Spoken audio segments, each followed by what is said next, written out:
I notice that every now and then, sort of when I go on my daily living, sort of just droning on and not being intentional with what I do, life sort of gradually becomes more and more, it feels more and more like a drag the longer I sort of shut off my intentionality and just keep droning on.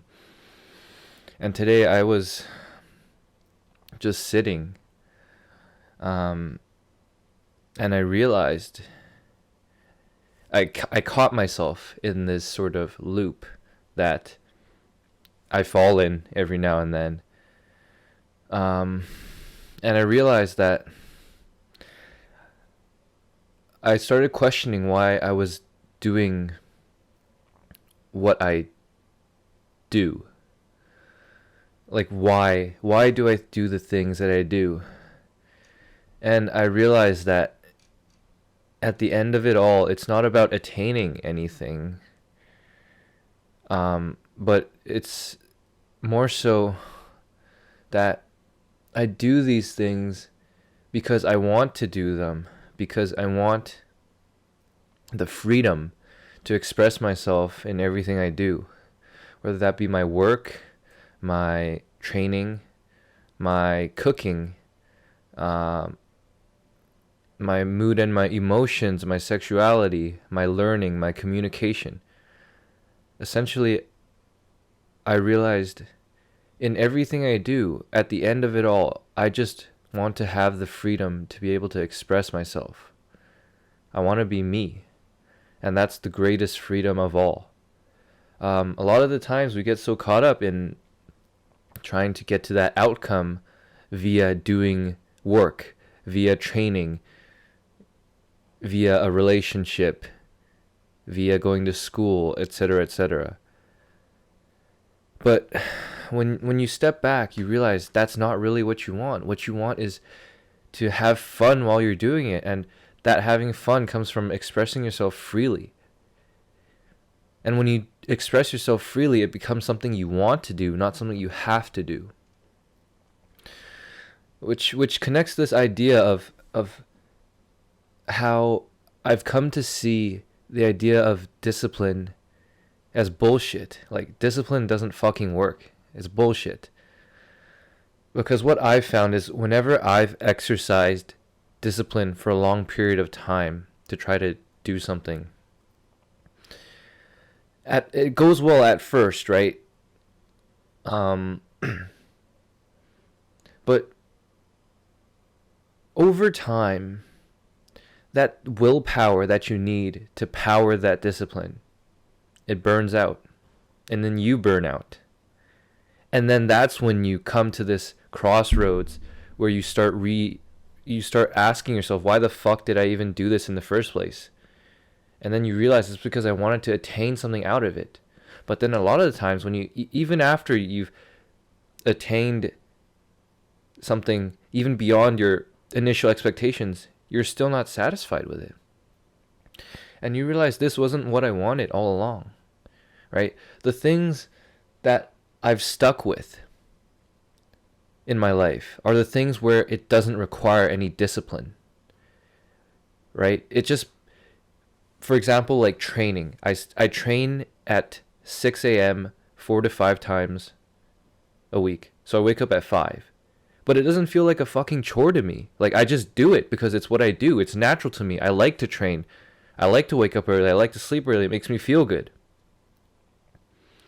Whereas some people will try to improve their lives by forcing themselves through discipline to wake up early, to train early, to sleep early. But that shit doesn't work, right? It's this idea of, if you want to separate your mind into two, you have your unconscious mind and then your conscious mind, which is your willpower, right? And every single time, your unconscious mind will overpower your conscious mind, because your unconscious mind is what's really the actual you. You think that your conscious mind is who you are, but your conscious mind is only an idea you have of who you are. You don't actually get to control who you are, what you think, how you feel, right? You don't think to yourself, "Oh, I think I feel happy. I think I feel sad."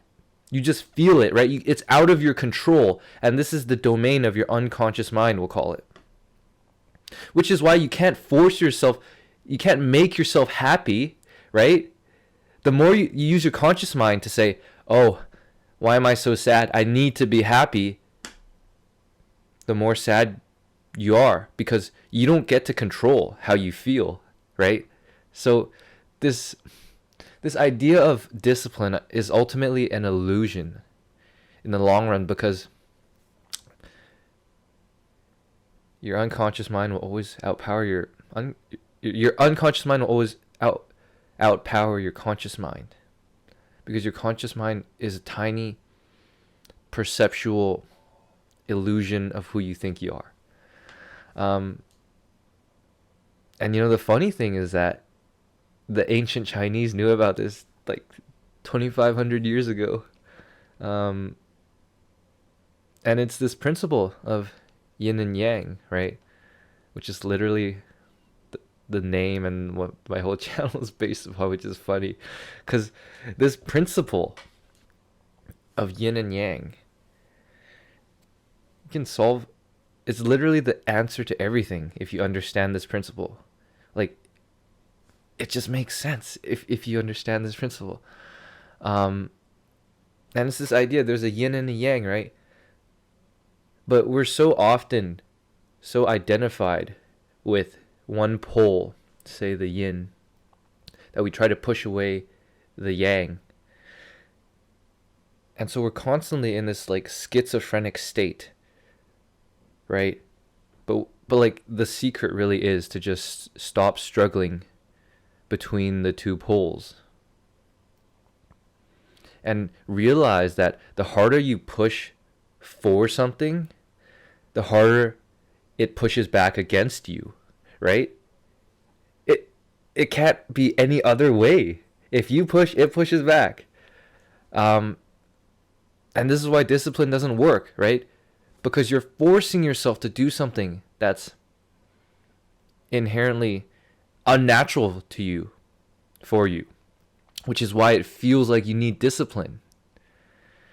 And so you feeling like you need discipline to accomplish something, that discipline is the very thing that's pushing back against you, that's making it hard when it can be natural and easy.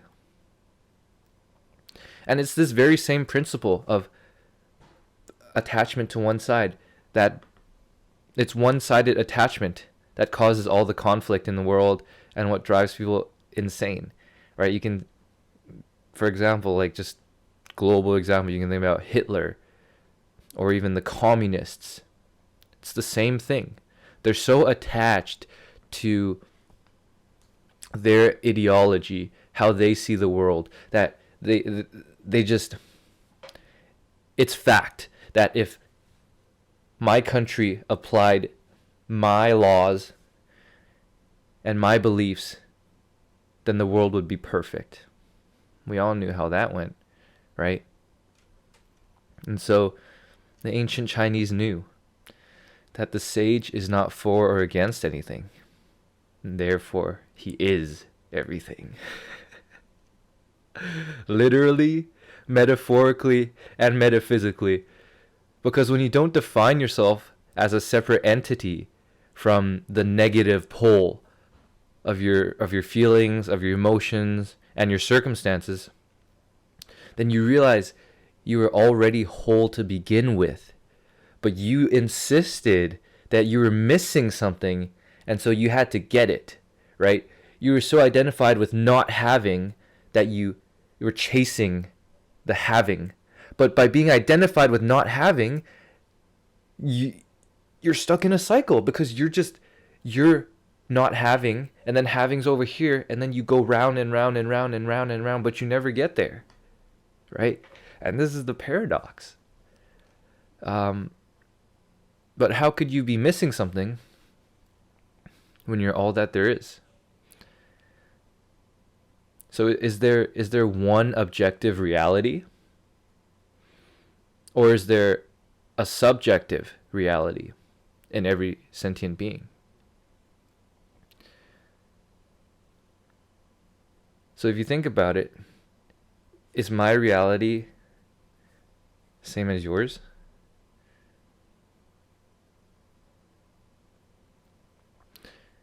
If it's not, then who the hell is to define what's objective? Right? You can't even agree on the objective definition of tall or short or good and bad, because there is none. The words are all just a construct in your head. The meaning is entirely dependent on the context. And what is the context dependent on? It's dependent on your subjective experience of the world, when it really is your subjective experience of your world, right? So then why the hell are we trying to force absoluteness in a world that's completely relative?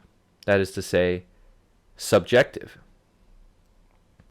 This is what Einstein was trying to say, but like, I'm trying to say the same thing, but when Einstein figured it out, everyone was like, oh, whoa, whoa, because he was able to prove it with like mathematics and shit, right? But it's the same thing. The Buddha knew this 2,500 years ago. The ancient Chinese sages knew this. There's just different ways to come to this realization. And so if we can't even agree on the definition of words, because these words are context dependent, and then the context is dependent on your subjective experience of your world, then what makes you think we can all agree on the absolute entirety of existence?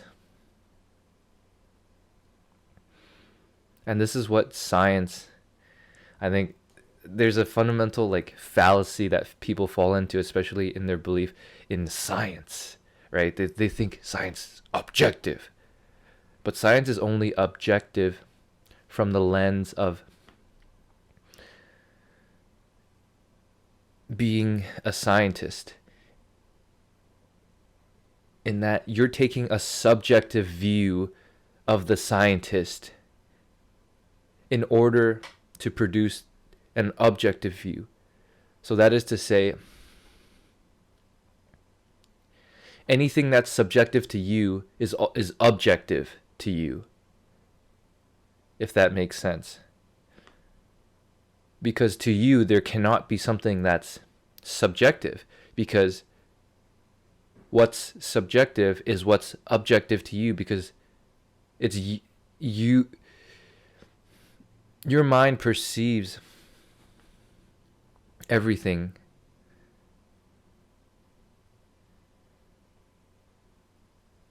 and so when you believe something, then it's your objective truth, even though it's subjective, if that makes sense at all.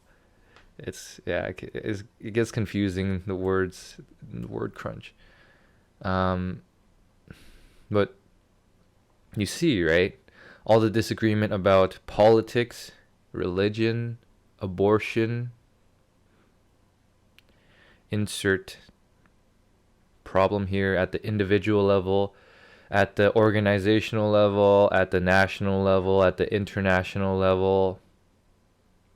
All of this can be over and done with if we could just agree to disagree, instead of me trying to impose my belief onto you, and then you trying to impose back onto me. So the harder you push it, the harder it pushes back at you. And if there's no it to be pushed, then there's also no you to be pushed back. Now the only difficulty is giving up the idea you have of who you think you are. And this is analogous to the conscious mind. Realizing that the conscious and the unconscious are ultimately not separate things. And that the conscious is not trying to fight the unconscious, because the moment you try to fight the unconscious fights back at you. Rather realizing these things are not fighting. They're always in harmony. And you just have to come in tune with it. Fuck, that was sick. If you made it this far, you're an actual legend. If you find these kind of discussions fucking mind-blowing, intellectually stimulating, then please hit the subscribe. Yeah. And come back soon, dude, or gal, or triangle. Yeah, I'll see you in the next one.